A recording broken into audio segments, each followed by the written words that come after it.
नमस्कार दोस्तों, आज के इस वीडियो में आपका स्वागत है। आज हम पढ़ेंगे गणित का पाठ रैखिक असमीकाएं यानी लीनियर इनइक्वालिटीज। इसी पाठ की पिछली वीडियो में हमने जाना था असमीकाएं होती क्या हैं, उनके प्रकार और रैखिक असमीकाएं। उसी पाठ को आगे बढ़ाते हुए डालते हैं नजर कि आज के इस वीडियो में हम क्या पढ़ेंगे। एक चर राशि के रैखिक असमीकाओं का बीजगणितीय हल यानी algebraic solutions of linear inequalities. तो चलिए इसी विषय को हम समझने की कोशिश करेंगे एक उदाहरण की सहायता से। आपके सामने एक उदाहरण दिया गया है, उसमें असमीका है 30x जो कि छोटी है 200 से। इस पर हम विचार करते हैं। हम इसमें x का मान डालकर देखेंगे और देखेंगे ये कथन जो है वो कब तक सत्य होगा। तो x बराबर 0 के लिए बाएं पक्ष यानी 30 गुना x में हम x के स्थान पर 0 डाल देंगे। तो 30 जब 0 से गुना होगा तो होगा 0 और 0 जो होता है वो 200 से छोटा होता है। तो यहाँ जो हमारा कथन है वह सत्य हुआ। आगे बढ़े तो हमने यही देखा x बराबर 1 के लिए बाएं पक्ष में x के स्थान पर 1 डाला गया। तो 30 गुना 1 हुआ 30 जो कि 200 से छोटा है। यहाँ पर भी हमारा कथन सत्य हुआ। इसी प्रकार आगे बढ़े, हमने देखा x बराबर 2 के लिए जब आप x के स्थान पर 2 डालेंगे तो वह हो जाता है 60 जो कि 200 से छोटा है। आगे बढ़े, फिर हमने ऐसे ही देखा x बराबर 3 के लिए। आप इसको आराम से देखकर समझ सकते हैं कि 30 3 से गुना हुआ तो हुआ 90 जो कि 200 से छोटा है। फिर x बराबर 4 के लिए भी हमने देखा 30 गुना 4 हुआ 120 जो कि 200 से छोटा है। अगला हुआ x बराबर 5। यहाँ पर जब हमने x बराबर 5 के लिए देखा तो 30 5 से गुना होकर हुआ 150 जो कि 200 से छोटा है।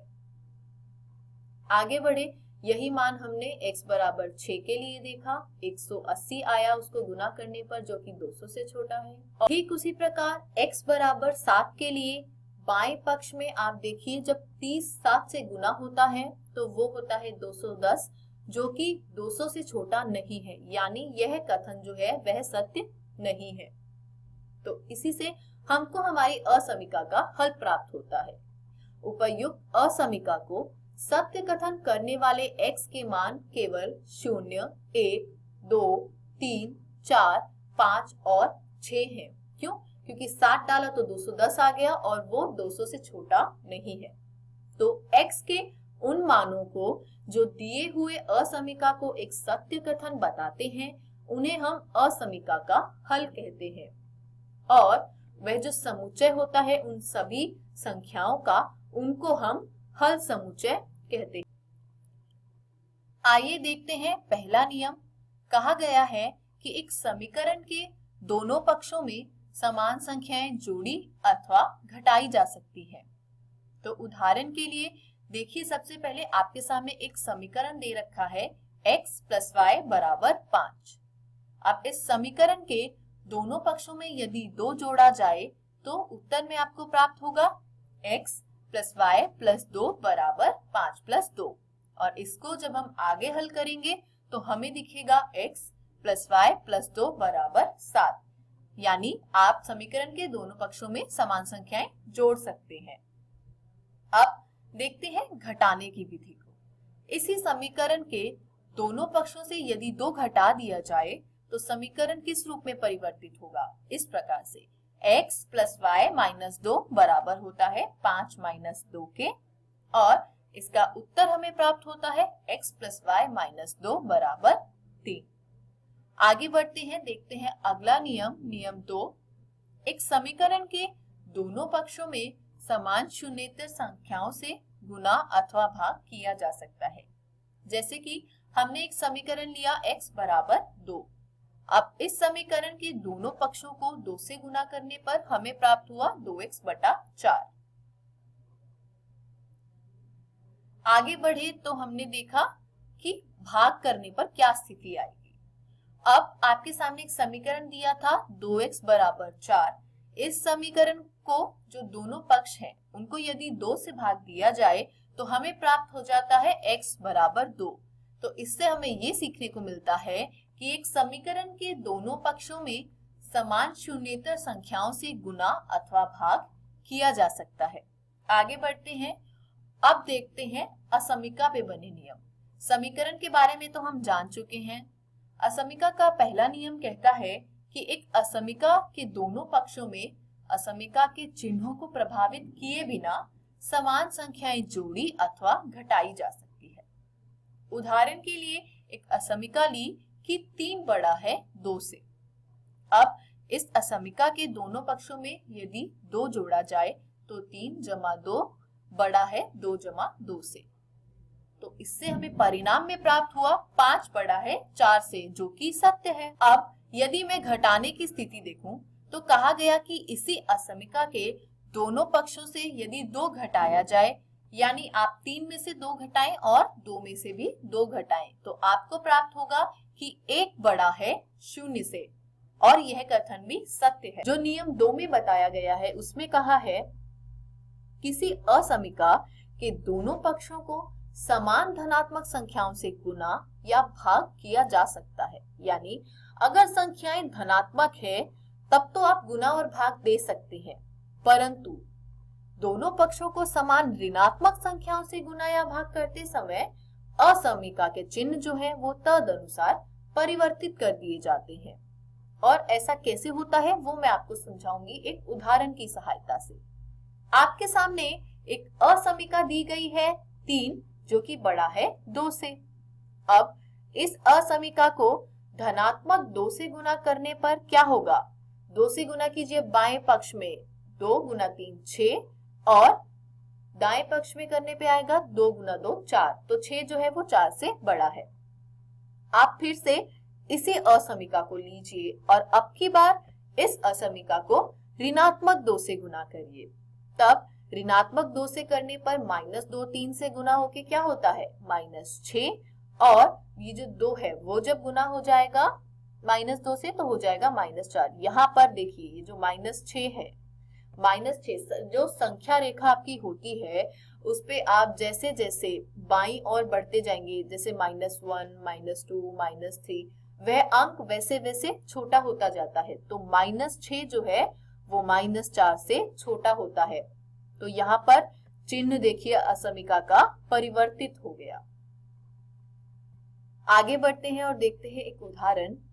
कहा गया है उदाहरण में एक असमीका दे रखी है 30x जो कि छोटा है 200 से। इसका हमें हल ज्ञात करना है और कहा गया है x एक प्राकृत संख्या है।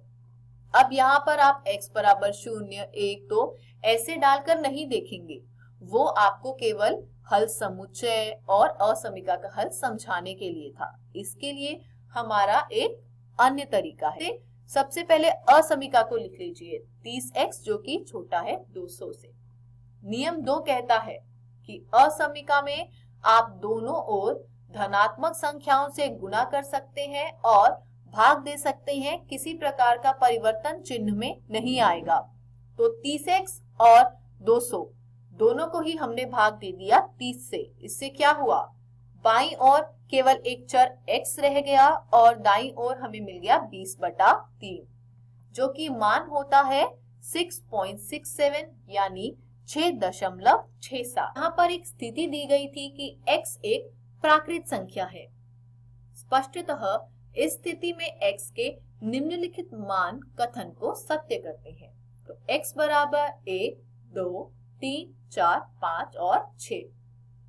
तो ये जो 6 आपके सामने प्राकृत संख्याएं दे रखी हैं, यह इस असमीका का हल है। आगे बढ़ते हैं तो हमने देखा कि ये जितने भी मान कथन को सत्य कर रहे हैं उनका यदि आप समुच्चय ले लें तो हम उसको क्या कहते हैं? उसको हम कहते हैं हल समुच्चय। आगे बढ़ते हैं और देखते हैं इसी उदाहरण में इसी असमीका को, किंतु यहाँ पर एक स्थिति में परिवर्तन है, ध्यान से देखिएगा। वहां स्थिति थी x एक प्राकृत संख्या है, किंतु यहाँ पर x एक पूर्णांक है। तो आप असमीका को जैसे हल कर रहे थे वैसे ही करेंगे। 30 से आपने भाग दे दिया और आपको x का मान जो है वो 6.67 से छोटा मिल गया। किंतु क्योंकि स्थिति में परिवर्तन है, x एक पूर्णांक संख्या है, तो इसलिए असमीका का हल जो है वो क्या हो जाएगा, 1 से 6 तक तो रहेगा ही रहेगा, लेकिन पूर्णांक में जो है हमारे ऋणात्मक अंक भी आते हैं और शून्य भी आता है। तो x का मान 6.67 से छोटा होना चाहिए। तो 6 से छोटी जितनी भी संख्याएं हैं शून्य और ऋणात्मक में, वह सब इस कथन को सत्य करेंगी और असमीका का हल समुच्चय कुछ इस प्रकार का दिखेगा। इसी के साथ हमारा यह उदाहरण तो समाप्त हुआ। आगे बढ़ते हैं एक और उदाहरण की तरफ। यहाँ पर आपको एक असमीका दी गई है और उसके साथ स्थिति भी दे रखी है कि x एक पूर्णांक है। असमीका है 4x + 3 जो कि कम है 6x + 7 से। सबसे पहले हल में आप क्या करेंगे, असमीका को ऐसा का ऐसा ही लिख लेंगे। अब हमें पता था नियम के अनुसार कि जब असमीका दी गई हो तो आप असमीका की दोनों ओर या तो एक ही संख्या जोड़ सकते हैं या एक ही संख्या कम कर सकते हैं, यानी घटा सकते हैं, और चिन्ह में किसी प्रकार का कोई परिवर्तन नहीं आएगा। तो असमीका को हल करने के लिए सबसे पहले हम क्या करेंगे, हम बाईं ओर केवल चर रखेंगे और दाईं ओर केवल संख्याएं रखेंगे। उसके लिए हमने क्या किया, देखिए बाईं ओर भी 6x घटाया और दाईं ओर भी 6x घटाया, तो दोनों ही ओर बराबर संख्याएं घटाई गई है। अब हमें क्या करना है, क्योंकि हमें बाईं ओर से संख्या घटानी है तो हम क्या करेंगे, यहाँ भी 3 घटा देंगे और यहाँ भी 3 घटा देंगे। हमने फिर से उसी नियम का प्रयोग किया, क्या कि असमीका के दोनों ओर बराबर संख्याएं या तो घटाई जा सकती हैं या बढ़ाई जा सकती हैं। ऐसा करने पर अब ये 3 से 3 क्या होगा, कट जाएगा और हमको असमीका कुछ इस प्रकार से प्राप्त होगी, 4x - 6x जो कि कम है 6x + 4 - 6x से। यहाँ पर भी 6x - 6x हट जाएगा। असमीका क्या हुई, 4x - 6x यानी -2x जो कि छोटी है 4 से। अब जब हमने इसको हल किया तो हमने क्या किया, ऋणात्मक 2 से दोनों ओर भाग दिया, और जब हम ऋणात्मक संख्याओं से भाग देते हैं तो चिन्ह परिवर्तन होता है, यानी x का मान जो है वो -2 से बड़ा होगा। अर्थात -2 से बड़ी समस्त वास्तविक संख्याएं जो हैं वो इस दिए हुए असमीका के हल हैं। अतः जो हल समुच्चय है वो होगा -2 से अनंत तक।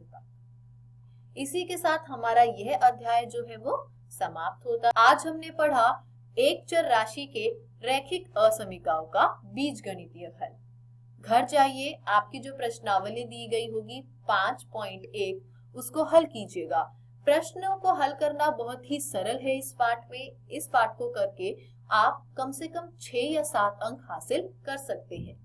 किसी भी प्रकार के संदेह एवं सहायता के लिए हम हमेशा उपलब्ध हैं। धन्यवाद।